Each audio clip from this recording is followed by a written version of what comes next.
പട്ടാമ്പി കൊപ്പത്ത് യുവാവ് ഷോക്കേറ്റ് മരിച്ചു. പന്നിക്ക് വെച്ച കെണിയിൽ നിന്ന് ഷോക്കേറ്റാണ് മരണം. തത്തനംപള്ളി സ്വദേശി രവിയാണ് മരിച്ചത്. സച്ചിൻ വെള്ളിക്കാട് ചേരുന്നു കൂടുതൽ വിവരങ്ങളുമായി. സച്ചിൻ, ഈ സംഭവത്തിൽ കുറിച്ച് എന്താണ് പോലീസ് പറയുന്നത്?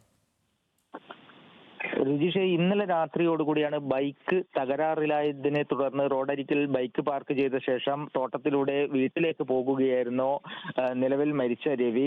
30 വയസ്സാണ് പ്രായം. ഇന്നലെ രാത്രിയോടുകൂടിയാണ് രവിക്ക് പന്നിക്കണിക്ക് വെച്ച കമ്പിയിൽ നിന്നും ഷോക്കേറ്റത് എന്നാണ് നിലവിൽ പോലീസ് നൽകുന്ന വിവരം.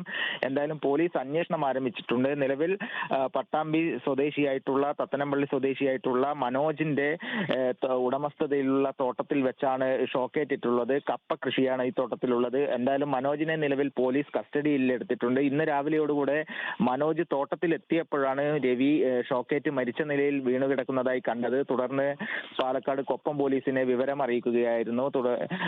നിലവിൽ കൊപ്പം പോലീസും അതേപോലെ തന്നെ ഫോറൻസിക് വിദഗ്ധരെല്ലാം എത്തി ഇൻവെസ്റ്റ് നടപടികൾ പൂർത്തിയാക്കി പട്ടാമ്പി ആശുപത്രിയിലേക്ക് മൃതദേഹം മാറ്റിയിട്ടുണ്ട്. കൂടാതെ മനോജിനെ പോലീസ് കസ്റ്റഡിയിലും എടുത്തിട്ടുണ്ട്. രുജീഷ്.